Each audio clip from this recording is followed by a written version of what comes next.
नाम में जितना आपका भाव बनता जाएगा, श्रद्धा विश्वास बनता जाएगा, उतनी ही तुम नजदीक प्रभु के पहुंचते जाओगे। भजन करना कठिन, करके बचाना कठिन, पचाना एक सूत्र केवल, सब कुछ सहन करना है जीवन में। भूख प्यास गर्मी सर्दी मान अपमान निंदा स्तुति सब सहन करना, चुप शांत एकदम अंदर, और नाम जप। बस ये दो बहुत जोर की बात बाबा ने बताई कि सहनशीलता और नाम जप ये प्रधान दो गुण हैं जिससे भक्त की पहचान होती। तो हम अंदर अपने करें, दूसरों पे नहीं, अपने अंदर कितना नाम जप कर रहा, हम कितना सहनशील है। जब नई नई अवस्था में साधन में आए थे तो ये मनाते थे कि कोई अपमान करे देखे कैसा लगेगा, कोई अपमान करे। फिर भगवान ने बड़ी कृपा की, बहुत अच्छे अच्छे शब्दों के स्वागत हुई, तो हृदय में भी अब कैसा लग रहा है। एक समय ऐसे सीधे गंगा के किनारे जा रहे, तो सामने से बड़ी गालियां और बड़े कटु वाक्य, ऐसे वैसे क्या क्या बातें, शांत एकदम चुप। कैसा लगा? मांगते थे कि प्रभु कभी अपमान हो तो कैसा लगेगा, कैसा लगा? शांत मन, हाँ चलो ठीक है आगे चलो।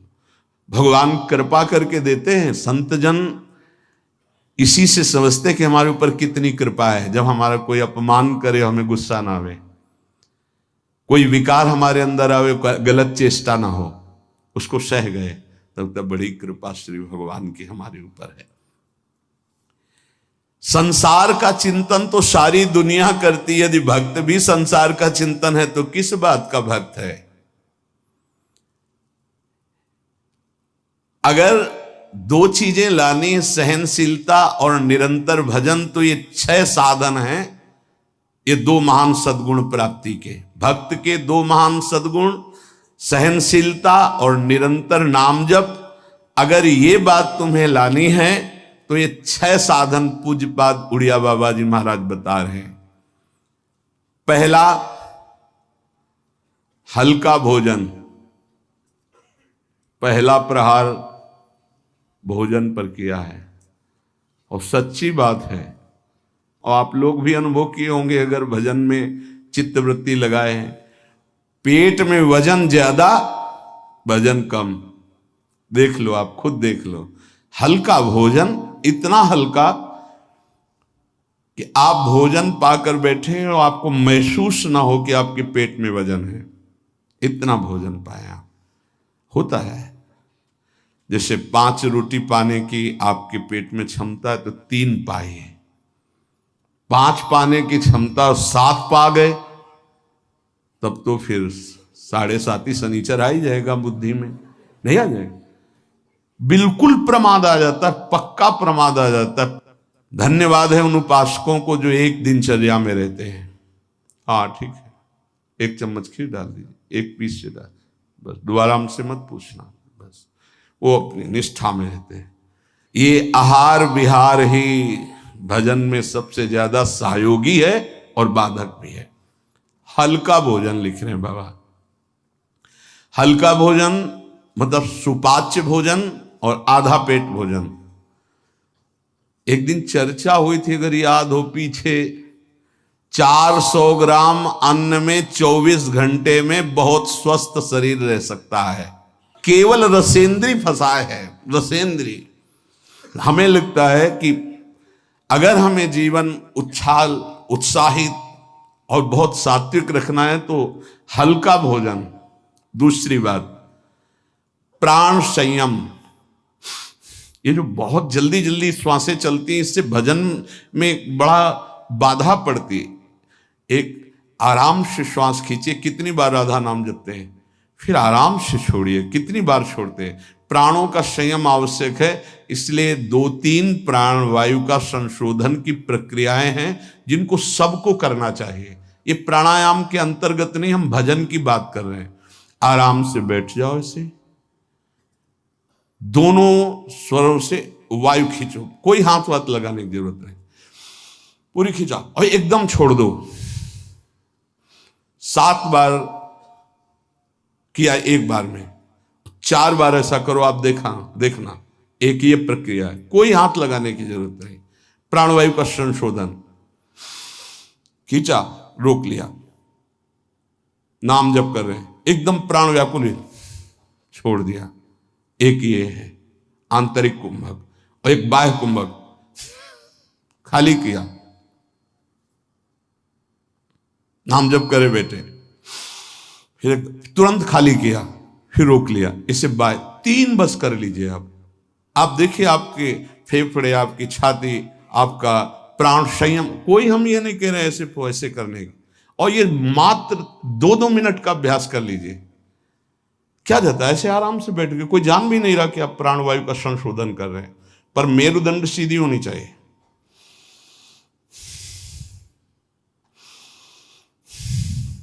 जितना अधिक खींच पाओ, अधिक छोड़ पाओ, 6 बार, 7 बार, 8 बार, बस, इससे ज्यादा नहीं।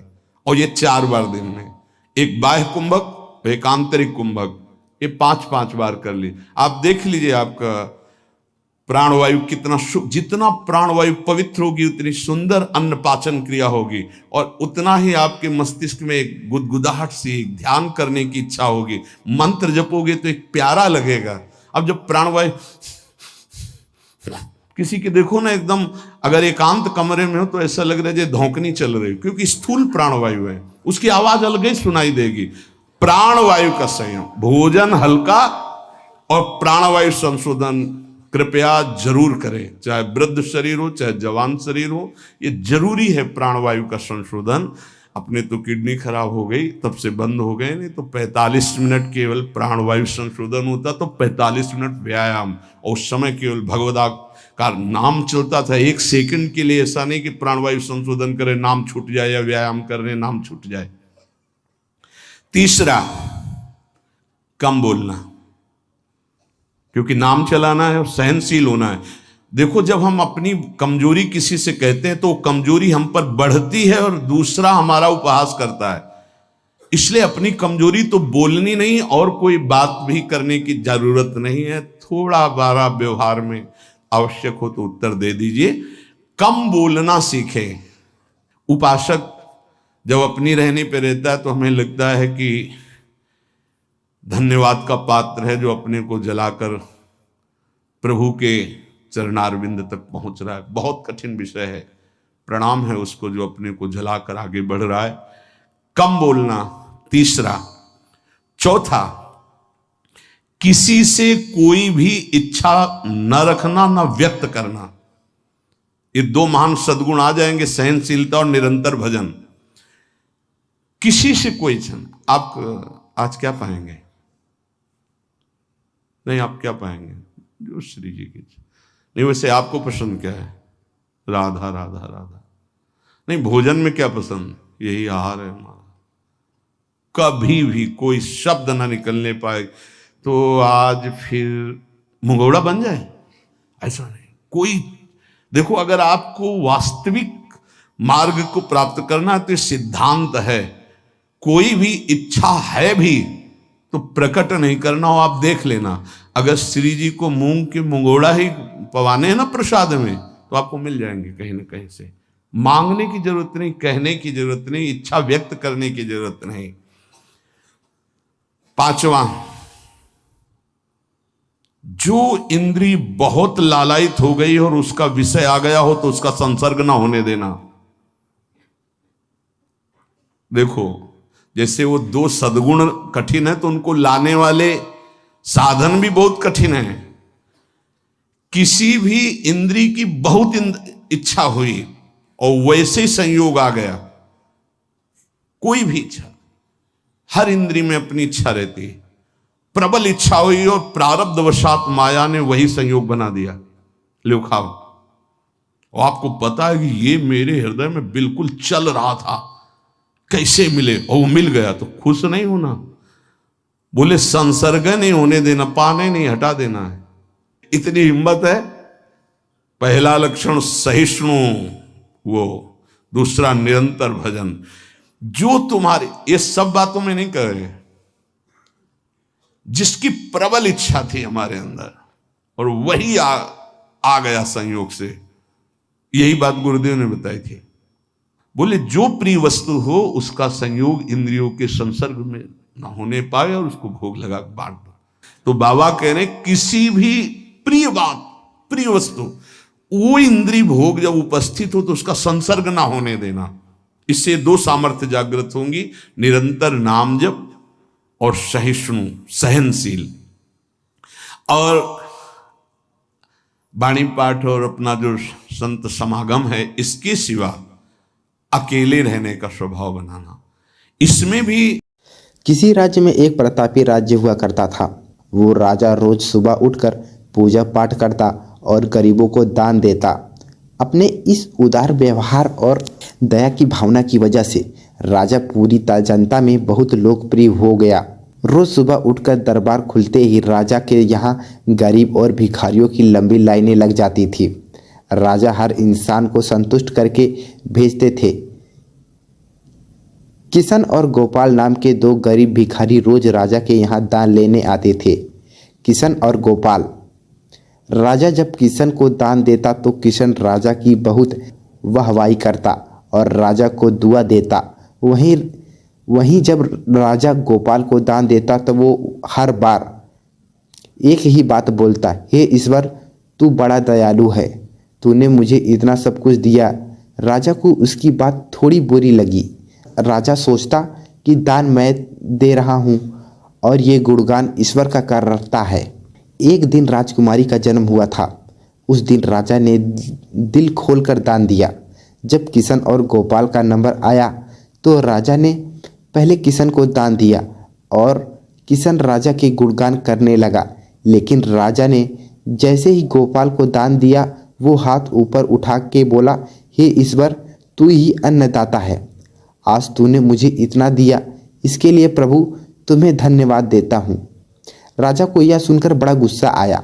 उसने कहा कि गोपाल, मैं रोज तुझे दान देता हूँ, फिर भी तू मेरे बजाय ईश्वर का गुणगान क्यों करते हो? गोपाल बोला, राजन, देने वाला तो ऊपर बैठा है, वही सबका अन्नदाता है, आपका भी है और मेरा भी। यह कहकर गोपाल वहाँ से चला गया। अब राजा ने गोपाल को सबक सिखाने की सोची। अगले दिन जब किशन और गोपाल का नंबर आया तो राजा ने किशन को दान दिया और कहा, किशन, मुझे गोपाल से कुछ बात करनी है, इसलिए तुम जाओ और गोपाल को यहीं छोड़ जाओ। आज तुम अपने पुराने रास्ते में मत जाना। आज तुम अपने पुराने रास्ते से मत जाना। आज तुमको महल के किनारे से जाना है, जहाँ से सिर्फ मैं गुजरता हूँ। किशन खुशी खुशी दान लेकर चला गया। राजमहल के किनारे का रास्ता बड़ा ही शानदार और खुशबू भरा था। संयोग से राजा उस रास्ते में एक चांदी के सिक्कों से भरा घड़ा रखवा दिया था। लेकिन किशन आज अपनी मस्ती में मस्त था। वो सोच रहा था कि राजा की मुझ पर बड़ी कृपा हुई, जो मुझको अपने राजमहल के रास्ते से गुजारा। यहाँ से तो मैं अगर आँख बंद करके भी चलूँ तो भी कोई परेशानी नहीं होगी। यही सोचकर किशन आंखें बंद करके रास्ते से गुजरा। लेकिन उसकी नज़र चांदी के सिक्कों से भरे घड़े पर नहीं पड़ी। थोड़ी देर के बाद गोपाल से भी कहा, अब तुम जाओ, क्योंकि किशन अब जा चुका था। लेकिन तुमको भी उसी रास्ते से जाना है जिससे किशन गया है। गोपाल धीमे कदमों से ईश्वर का धन्यवाद करते हुए आगे बढ़ चला। अभी थोड़ी दूर ही गया कि उसकी नज़र चांदी के सिक्कों से भरे घड़े पर पड़ी। गोपाल घड़ा पाकर बहुत खुश हुआ। उसने कहा, हे ईश्वर, तेरी मुझ पर बड़ी अनुकंपा है। तूने मुझे इतना धन दिया। और वो घड़ा लेकर घर चला गया। अगले दिन फिर से जब गोपाल और किशन का नंबर आया तो राजा को लगा कि किशन घड़ा लेकर जा चुका होगा, इसलिए उसने किशन से पूछा, क्यों किशन, कल का रास्ता कैसा रहा? राह में कुछ मिला या नहीं? किशन ने कहा, महाराज, रास्ता इतना सुंदर था कि मैं आंखें बंद करके घर चला गया, लेकिन कुछ नहीं मिला।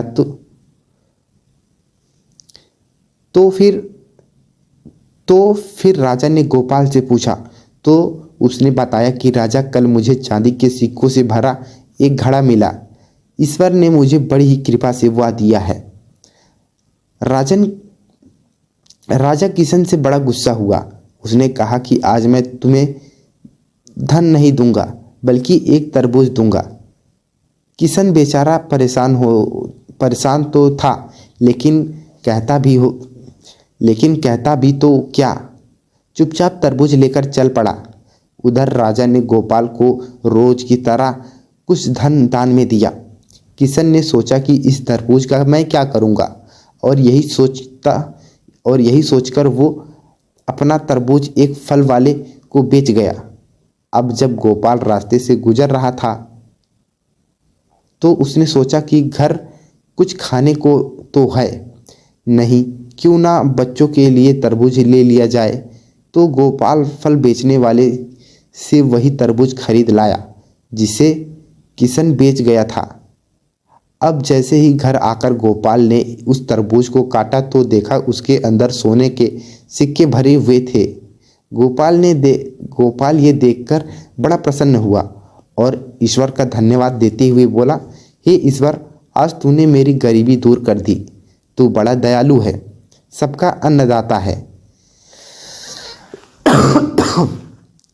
अगले दिन जब राजा दान दे रहा था तो उसने देखा कि केवल अकेला किशन ही आया है, गोपाल नहीं।